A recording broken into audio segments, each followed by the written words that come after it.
All right, guys, we're live. So I just cleaned out my smaller storage space, as you can see. Swept it out, got everything out of it, 10 by 14, and now I'm gonna go to the new one. So we're gonna shut the door.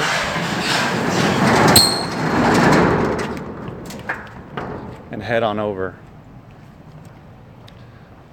So I titled this video taking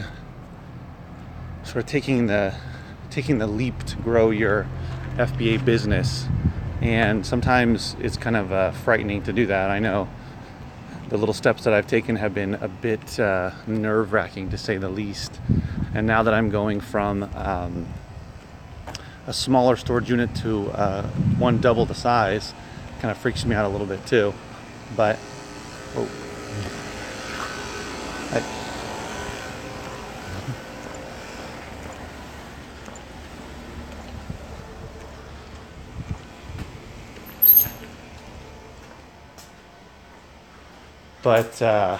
sorry there, almost got run over. Hold on one second, guys. Hold on. Do you need? Oh, you're getting into here? Oh, sorry. Is this okay? My car. Okay. Okay. Sorry, guys. The guy right next to me just pulled up. Okay. So yeah. So here I am in my new unit. Let's see if you can see it. Let me go all the way out. It's 10 by 29. So I got on this side, these are a bunch of empty boxes, big gaylord that I already went through. This is a bunch of stuff. Mostly I'm gonna put up on eBay. And I got some records and my table for sorting and whatnot. And then over here I got two gaylords of books. This one I'm trying to finish out so I can have it ready to trade. And then I got this gaylord of DVDs and this gaylord of DVDs. So just to kind of share with you what's where I am at the moment. On Monday, so in 3 days, I'm going to be getting another shipment of 4 gaylords. I'm going to try 3 gaylords of books, and 1 of DVDs and CDs. I'm going to try to get more books in this time and see what happens. But just, you know, Michael wrote, "Fortune favors the brave," hopefully. Yeah, so it's not a huge jump. I mean, you know, it's a little bit more money a month, but not too much. But definitely I am trying to take little steps to further my business, to grow it. I'm currently trying to find somebody who can work part-time with me to help me list on eBay, because between FBA and all the stuff I find for eBay, there's not that much time. How did the last shipment of books go from that distributor? Oh, to be honest, I haven't gone through the gaylords. I've gone through. So what I did was I went through, pulled out all the CDs from all of these, and I was able to find like 700 to 900 CDs per gaylord. And then I was left with all the DVDs. So I have a ton of CDs at home that were not good for FBA that I'm trying to put into lots based on categories and that sort of thing, artists and whatnot, to sell on eBay. And that's taking a long time because I have several thousand. But in terms of the books, I only started digging into one of these gaylords. I think it was this one. And I only pulled out a couple of books, handful, half a dozen. So honestly, I haven't gone through these yet. And I have another 3 coming. So I'm going to be using my trusty... Oh my gosh. Wow. I'm using my trusty scanner here to scan through the books, and we'll see. I mean, honestly, when I got the first order of books from them, I got about anywhere between 30 to 50. I think I got over 55 or so was the most I pulled out of one gaylord of the 4 that I got initially the first time a while back. Which, talking to at least one person that I know who does bulk books, that was actually fairly good, because you figure you get about anywhere between 800 to 1,000 books roughly in a gaylord. So let's see, 10% would be 80 if it was 800 books. So 5% would be 40. So that's probably pretty good. If I can pull about 40 on average, I'd be pretty happy just for FBA. Of course, I'm pretty sure I'm going to find some that are going to be good for merchant fulfilled. The ones that have much higher rank. Sorry, I'll get distracted here because I'll be reading some of the comments. But some of the ranks that are much higher will be good for merchant fulfilled, that have very few offers and have much higher prices, realistic prices that are pretty high. I'll probably put those on merchant fulfilled, but that won't be that many. So a lot of these books will end up put into lots for eBay, and then the ones that I can't seem to move even on eBay, I probably have to either start a bookstore or donate them at this point. I would love to start a little bookstore, but that's I'm not quite there with what's the guy's name, Greg in Ohio, who has that huge bookstore that he just opened. But I would honestly like to have a bookstore. I think that would be pretty fun with all the duds instead of just getting them recycled. At any rate, let's see. Okay. How did last year? Love the vids. Do you clean or fix? Okay, so I'm going to go through some of the chat here, some of the questions from Carrie. Do you clean or fix any of your CDs? I do not currently have an Eco Pro or any resurfacing machine. I was going to get one because they had the option for pay as you go or rent it basically, but they took that option away because some resellers were just keeping them apparently. I guess that happened too many times. So now you only can buy them. So I don't have one, no. If I come across a CD, so first of all, most of the CDs I get in these Gaylords, the condition of the CD surface is really good, surprisingly. So it's a good source. So I would say on average of the ones I pull out that are good for FBA, less than 5%, probably lower to like 3%, 2% actually have a lot of wear. So very rarely do they have actual scratches. It's more of like smudges. They're dirty. They just have these streaks across them. So if it's really bad or if it has a lot of wear, like it was dropped on the ground a bunch or something like that, I'll test it out if the CD is worth sending in FBA. But it's so few that honestly most of the CD surfaces look brand new without any issues. So I don't use a CD resurfacer, but they cost brand new $1,000, and they have refurbished ones. Last time I called about a month ago for $750, so it's not that bad, but it would be just another expense. If I get even heavier into CDs, then I might have to invest in that. But at the moment, I just don't see the need because when I do test the CDs, rarely is there an issue. And I don't play the whole CD. I play it through each song, a couple places in the song, which isn't 100% thorough, but I've only had one issue of all the CDs from a customer that said that he claimed that it didn't play right. At least there was one song that didn't play right, and that was it. So I don't really send them in if it looks bad. So, okay, so do you clean the CDs? Well, yeah, I mean, I wipe them down with like a little, not a towel, but like a terry cloth or whatever. I can't remember what it's made of. And then I might use Goo Gone if it's really dirty. How hard was it to find your So Connor asked, how hard was it to find my distribution source? Did I make a video about it? Regardless, even if I did. So basically it was partly luck and perseverance. I found it through one of the apps, what's it called? OfferUp. There was somebody on one of the Facebook groups who said they had found this source for Gaylord books and they weren't sure about it. So basically through digging where that person was based, I realized that it was here in Southern California, and then I looked on the apps. I realized it was on one of the apps, so I looked it up. I couldn't find it initially, but then I ended up finding it. So to make a long story short, through multiple steps and perseverance, I was able to finally find the ad. I contacted the person. They said they had Gaylords available, so I ordered 4 of them, but I didn't have a storage unit, so I just went to pick them up in a U-Haul truck, and then out of the U-Haul truck, I scanned the Gaylords and made I didn't make as much money as I can now because I had to I had all the expenses of the gas and the U-Haul truck and that sort of thing that I had to keep for a couple days. because I couldn't get through all the books. And then I had to get rid of the books because I didn't have anywhere to put them. So I had to send them to the recycler. So I made another like $50 back. So basically it was relatively quote unquote easy to find the bulk distributor, because I didn't have to like cold call or look, 1,000 places to find it. It was partly luck and just kind of being persistent about finding, where this ad was. So just kind of stumbled across it basically.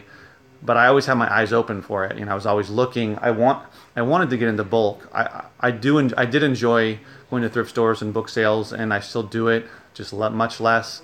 But I wanted to increase my quantity, and I wanted to get more. So I also wanted to get more into eBay and that sort of thing. So nonetheless, that's kind of how I found it. If that answers your question. That doesn't help. That's probably not that helpful, considering that it was sort of dumb luck on my part. But this person that I get through is actually a reseller on Amazon. So they're not the direct source of the gaylords of books. They actually buy them from someone else who has them. I don't know if they're an auction or like thrift store auctions or recycler, but anyway, I'm getting that through them. So whatever they're paying, much less, and then they're charging me a little bit more, and they're wholesaling it out. But it's still a good price for me. It's $65 for the Gaylord books, and $200 for the CDs and DVDs.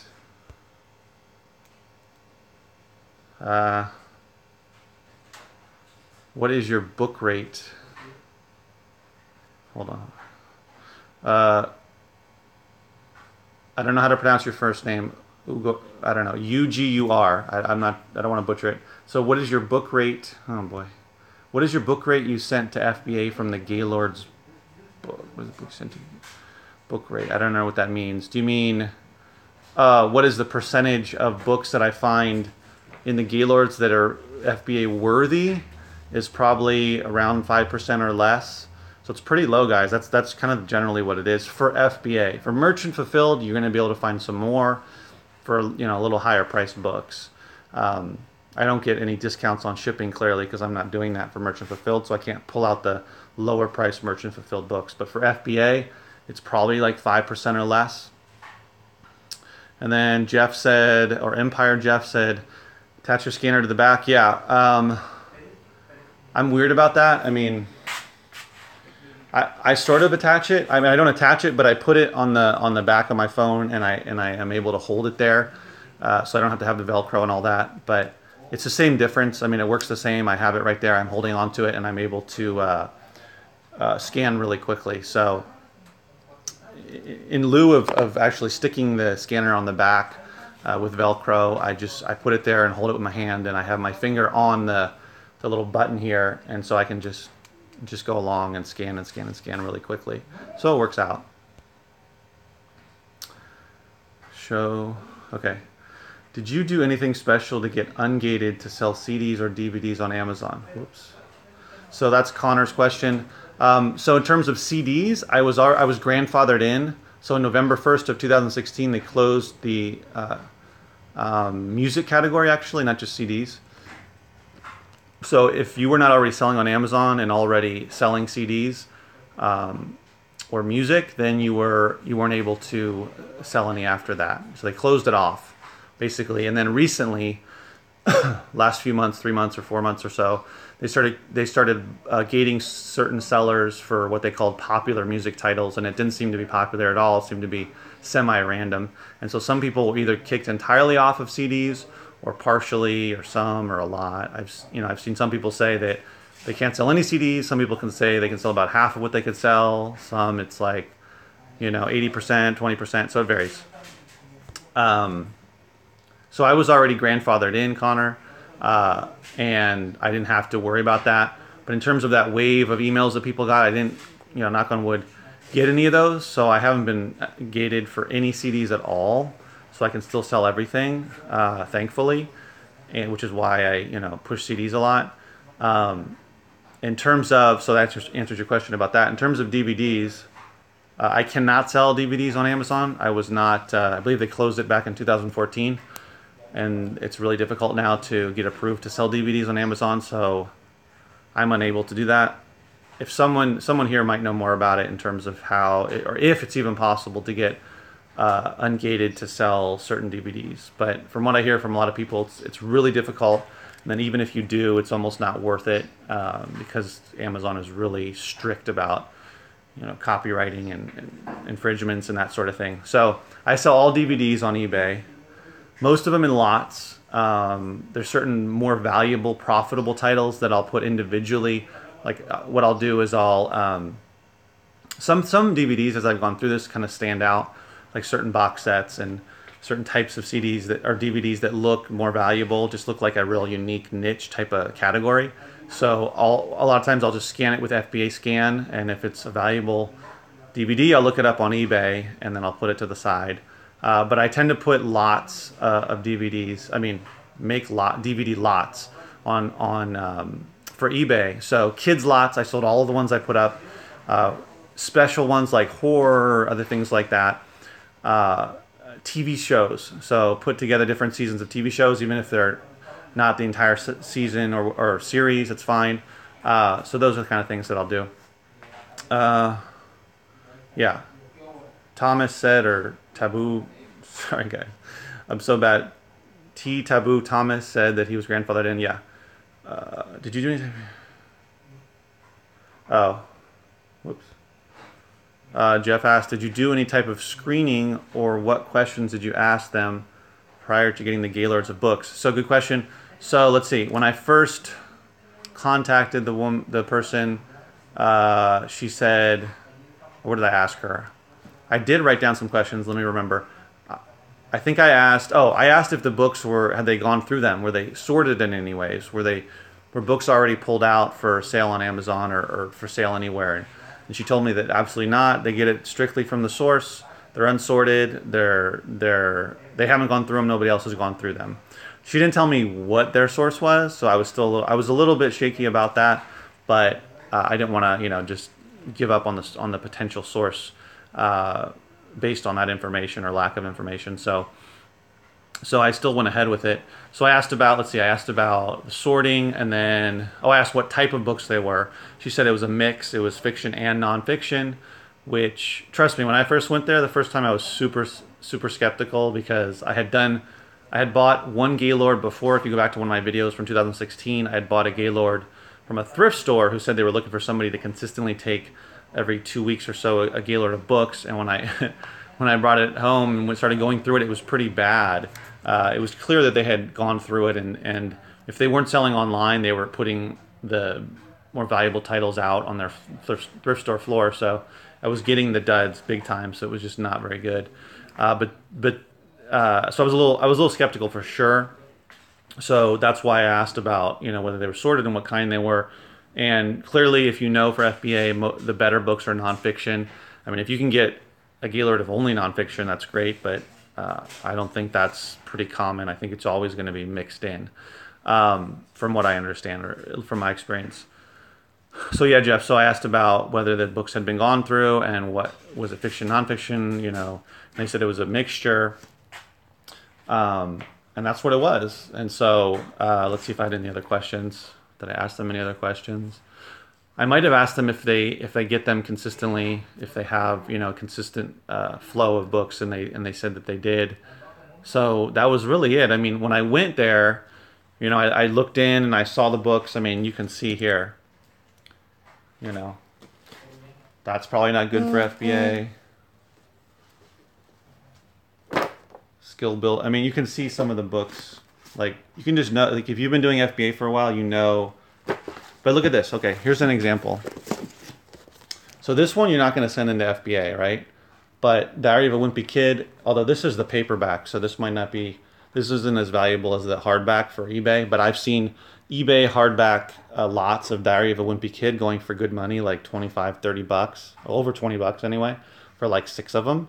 This is paperback, so I assume this doesn't go for as much, but that's just an example, right? Just something that I know off the top of my head. I mean, you can see it's a lot of stuff. Well, that's fiction. So then you get some of this stuff. So it's definitely, you know, a mixture. I mean, there's going to be fiction, and there's going to be mass market fiction. There's going to be old nonfiction. Some of it's newer, but I did find some good textbooks in that first batch of gaylords that I got. I can't remember. I found a couple that were going for like over $50, and I was able to sell those. Those are school books. So I was pretty excited about that, to know that those kind of books were in here. So yeah, Jeff. So I asked those questions, but then I had to test it myself. So once I went through those gaylords, first 4 gaylords, and I was able to find those valuable books, I knew that they were telling me the truth, that they were not. I mean, who's going to leave a $50 textbook that's got, like, you know, under 10 or 20,000 sales rank? I think I found ones that are even going for, I think I found a couple, like one going for like 70, 75. I can't remember exactly right now. But yeah, so I knew that, I was pretty sure anyway, that these were going to be pretty good books. So as I go through these, I'll still, you know, kind of keep track of course, what's FBA, but see if been finding some of those more valuable books. So yeah, that's really all the questions I can think of off the top of my head. Oh, oh boy, Pinarello, I don't know. Said, you changed your YouTube channel's name. Yes. So if you guys didn't know, I talked about it in a video way back, probably earlier this year. So my YouTube channel's name was Book Bandit, which I thought was pretty cool.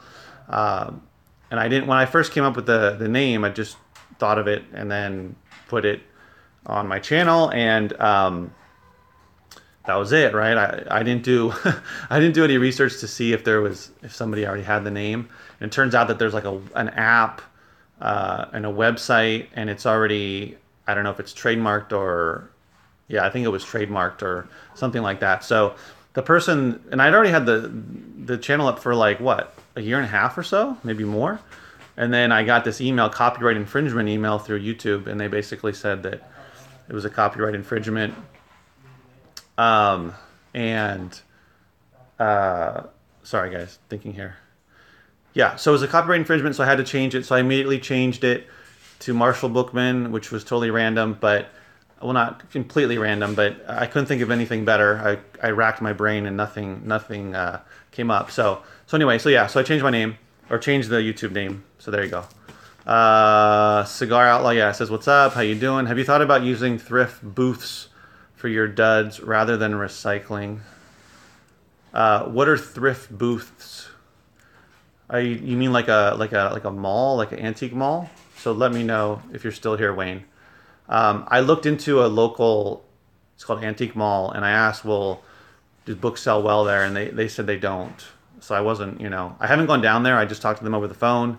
Maybe it's worth it to go down and check it out, but they said that books tend not to sell well. I did see pictures of somebody that had vinyl, so I don't know. I mean, I don't want to, it wasn't that expensive. It was really cool though, because I like that idea. So this antique mall, it's indoors, and it's got like 100 something, you know, different spaces. They're pretty small, but you pay like, I think it was like 130, 140 bucks, something, maybe 120, I can't remember, but over 100. And you set it all up yourself, and then you put your prices on the books, and then you just leave it. And it's open 6-7 days a week, you know, for however long. And when they go to buy it, they collect your money, and the place keeps a certain percentage. I think it was like 15 to 20% of the sale, and the rest is mine. That's pretty cool, right? That's like pretty passive, because I don't have to be dealing with checking people out. I just have to restock. So anyway, I would love to find something like that. That would be super cool. But this guy claimed that books don't do that well, but maybe he was wrong. Okay. Jeff, sure, you're welcome. Good luck with that, Jeff, if you find one in LA. Manny, of course, asks a good but more difficult question. Manny asked, so this is Manny, you probably guys know Manny from the book bag. Manny's book bag. So what's the biggest bottleneck in your business today? My biggest bottleneck is not enough time. So being too overwhelmed, which is exactly why I'm trying to find somebody to help me with the eBay portion. Guys, I mean, I've got thousands of dollars worth of DVDs, and now soon books that can go up on eBay and sell. I just can't do it because I can only do so much because I have to continue to look for FBA books to send them in. So I get stuck. My bottleneck is, well, how much time do I put into FBA versus eBay? FBA is quicker in the sense of I can use a scanner. eBay, there's no scanning app or anything like that. You have to look stuff up and figure out what things are going for and whether it's worth selling, which takes a lot more time versus just scanning, looking at the data. With experience I have, knowing whether it's FBA worthy or not, and then putting it aside, taking it home, listing it, put it in a box, send it in. So FBA is quicker, but then at the same time, there's a lot of money in eBay for the stuff that I have. And I think there's good money for some of these books too, and put in book lots. So the biggest bottleneck is, I guess not enough time and just too much, like overwhelming. And that's partly my fault because I decided to get in the bulk. So there's a lot of money here sitting in this space, but I can't get to all of it, which is why I absolutely need somebody to start helping me with eBay. And I'm putting my feelers out there in people that I know through friends and family to see if I can find find somebody to work part-time and help me list stuff on eBay. That's probably the biggest bottleneck. Yeah, for sure. Haha. She said, should I have changed? Yeah, Book Bandito. Oh, mall stores. Yeah. Well, I'll probably have to look for another one. I mean, the one that I found, Wayne, like mall store kind of a deal, is really close to where I live. But if I go out a little further, I'm sure I could find something. I just have to, it just has to make sense. But I would love to do that. I know there's a guy on one of the Facebook FBA book selling groups. I think his name is Michael Sloan. Hope he doesn't mind. But I don't know where he lives, but he lives, I don't even know if he lives where he lives exactly, but somewhere in the U.S. And he sells through a mall booth situation and says that he does pretty well. So I would love to do that. And he doesn't even do bulk. Well, as far as I understand. Okay, cool. Can you recycle hardcover books? Yes, Joshua. Yeah, I had, so it's like called mixed paper. So I took it to a big recycler, I don't know, 20 miles, 15 miles from where I live, and which I didn't even know about. But I took it there and they bought 3 gaylords of books, and I think I got like $50 something, so it doesn't pay very much. But yeah, they'll take it as mixed paper, I believe is what they call it, whether it's hardcover or soft cover.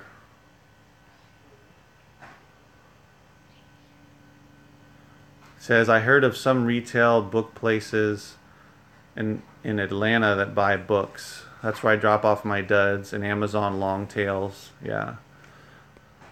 Yeah, I don't have any, I don't know of any, I think it's called half price books. There's none around here like that though. But that type of place I think you're talking about, Ryder. Yeah, half price books. But half price books is not out here where I am anyway. At least I don't, yeah. There's like Savers, but that's a thrift store. So bookstores, there's not really like a big used bookstore aside from thrift stores, which aren't bookstores because they sell everything. But there's nothing like that here. Do you have an eBay storefront and templated listing functionality? I do not yet have a storefront. I plan on it because I want to get lists like 250 a month. I just can't do it. I don't know what templated listing functionality is. I'm so new to eBay. Okay. Cigar Outlaw asked me, since you're paying about $600, actually I'm paying for this storage unit is $362 a month. So it's not $600, but regardless, would I consider a small warehouse? Yes. I already looked up one or went to visit one a couple cities over. It's awesome. It's exactly what I am pictured. It's got a roll-up door. It's a little over 1,000 square feet. It's got one little office space in the front with an air conditioner. You can close the door. And then it's got a bathroom in the back. And it's got plenty of outlets. And they said they'll even willing to put in more outlets if I need it. So yeah, I would totally, actually that's what I intend on doing either at the latest, like into next year or sooner, if I can find somebody to help me with eBay. If I can find somebody to help me with eBay to list about 150 to 200 items a month on eBay, based upon the numbers, the sell-through rate I have now, and what I'm selling them for, average sale price, I think that I could afford to get a warehouse. So the thing with the warehouse is you don't not only have to pay the rent, you have to pay, what's it called? Not what is it called? There's some sort of CAM fee, which is not expensive, but CAM fee, then they require insurance, like a basic insurance policy, and then of course I have to get internet. So, it starts to add up a bit. So instead of it being like $1,000, it might be like $1,200 a month or something, which isn't that bad for a space much larger than this, much wider, much deeper. I could, definitely afford to do that if I'm able to sell a lot more on eBay or FBA. Oh, what's your Amazon storage limit? 16,000. So right now I'm at about 1,600. So 10 times what I have.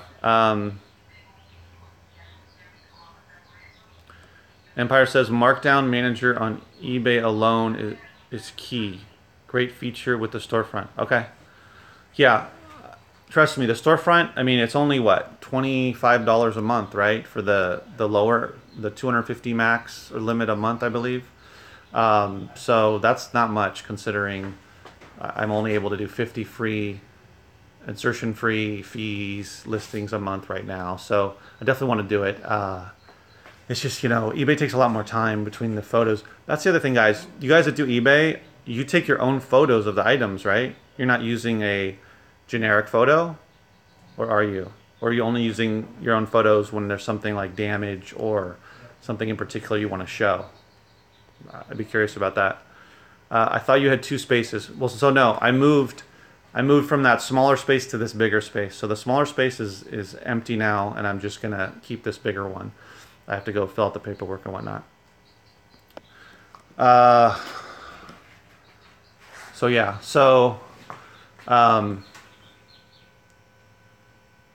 I see. So if the item is new on eBay, I take images from Amazon and use them on eBay. Oh, that makes sense. Yeah. So if it's new, there's no reason to take the photos. But if it's used, most of the stuff I come across is used. I do find some sealed DVDs, like some TV shows. I found, remember that show Numbers? I found 2 seasons of that. They were both sealed, and I sold that on eBay. But most time, most of the time they're used. So, but for used items, you have to take your own photos, right? At least some. Whoops. Also the description as well, cut and paste. So completely cut. Yeah. So I did do that with eBay, where I have a sheet on the side on my computer that I just cut and paste most of the description. The things that take most time for me are taking the photos, and then when I put the photos on there.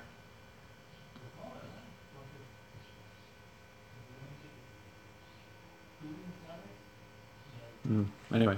Okay, sorry guys, I'm reading about eBay. Yes, I'm brand new to eBay, only been doing it since April, so this is all new stuff to me. So I definitely have to streamline. That's one of the bottlenecks probably, Manny, is having to streamline the eBay process for me.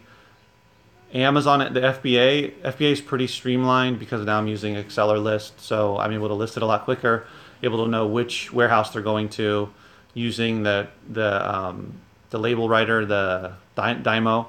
The label come out right away, and so that's pretty quick. But for eBay, it's definitely a bottleneck in terms of it being a slower process for me. But Manny said, oops, take my own pictures, lay out all the items so they're seen in one shot. Yeah, and only list using the sell similar button. Oh, you do a bin number? Yeah. Well, I definitely have to come up with a smoother, more streamlined process for eBay for sure. So for instance, like I have a lot of DVD lots, so kids lots and I'll put together a bunch of, like I sold 55 DVDs. They were all different types of titles. I did an auction. That's the other thing. I mostly do auctions because I have so much. I'm trying to just get it out. And I hate for it having to just sit here.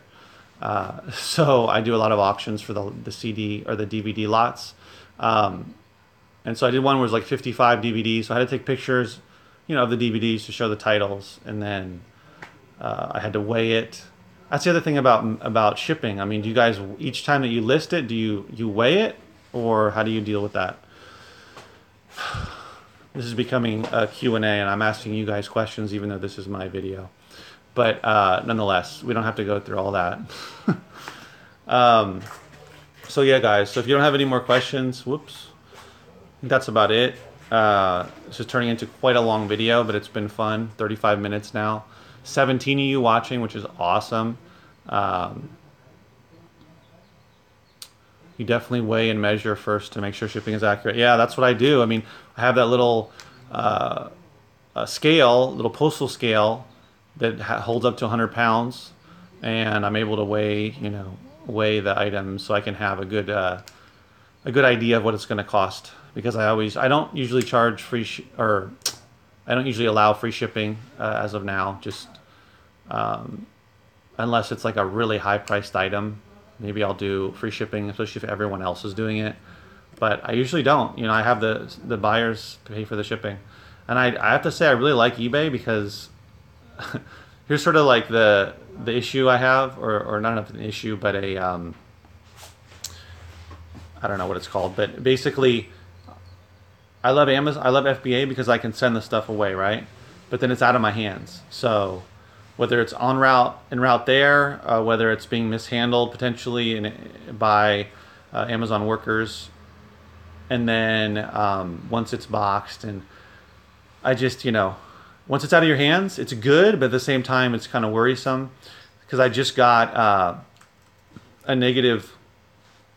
Yeah, no restricted categories on eBay, which is great. I just got a negative feedback rating on my Amazon account. So I went from 100% to 99%, and I tried to have it taken off, and they sided with the buyer. And I refunded and emailed the buyer and haven't heard back from them, and they haven't taken their feedback off. So I'm kind of getting comfortable with being at 99% right now because I don't know what else to do. So just as an example of the difference between FBA or Amazon and eBay, whereas with eBay, let's see, one person complained, so I emailed them back, and they claimed that it wasn't the condition that they got, and I said, it was exactly what you said, it was exactly what I had said or whatever. But basically, it seems like with eBay, the ratings aren't as important. And also that I have control, right? I know where my items are. It could get damaged on the way, right, in the mail. But aside from that, I'm not going to send something that's messed up or missing a DVD or missing a disc or not what I claimed it was. Whereas with Amazon, if that happens, you could be screwed. So anyway. So yeah, guys. So thanks, Wayne. I think he left. Yeah, it's true. Most of the buyers are bottom feeders on eBay. I agree. They want to lowball you. But with me, because I'm buying stuff so cheap, I don't mind to a certain degree. I've gotten ridiculous offers, like trying to sell something legitimately for $40, and they offer me $10, and I'm like, really, guys? So I counter with like 35 or something. But even if I'm selling something for 40 and I sell it for 20, it's still good. I mean, I make after eBay fees, which are much less than Amazon as well. But after the eBay fees, I'm still making like $18. Yeah. 99 does not hurt sales at all. Yeah, Robert, it shouldn't. I wouldn't think it would. Maybe it's just in my head, like I want to have the perfect 100% feedback rating. But when I look at a lot of these, I want to be a bigger seller. I want to eventually have a warehouse and have some people working for me and selling a lot more than I am. That's my goal into this next year. And yeah, I mean, if my rank or my feedback rating goes down a little bit, I guess it's not the end of the world. I mean, look at Greg in Ohio, right? Use him as an example. He's a big time seller, Murphy, and I think his rating is like 94% or something like that, 93. And I don't think it matters. I mean, as long as you know you don't go ridiculously low, like Amazon warehouse deals, which is 79%. But anyway, we won't talk about that. Whoops. Okay. Vicky's telling me, let's see, Vicky, weigh the item, select shipping, save the draft, take the picture. Okay. So yeah, so I definitely have to come up with a more streamlined way for eBay. I'm going to take some of your guys' advice and watch some YouTube videos and try to get better about that. But I got to get to work here on this one. I'm trying to get through that to free up that gaylord, so when they bring the other shipment on Monday, they can take that out and I can have a little bit more space, so I'm not too crowded in here with 4 more gaylords, which I shouldn't be. But yeah. So if you guys don't have any other questions, I think I'm going to end the video. And glad you guys could come out. I wish I could change my name back to Book Bandit, but I can't. Book Bandito might be a good one. I don't think they could say anything about that. That might be a good idea. So, so yeah, guys. So I hope everything's gonna, yeah. I hope everything's gonna go well. Or I hope you guys have a good Friday here, working hard, getting through some books, CDs, whatever. Have a good weekend. Maybe hit up some sales, garage sales, whatever. And as always, remember, keep booking.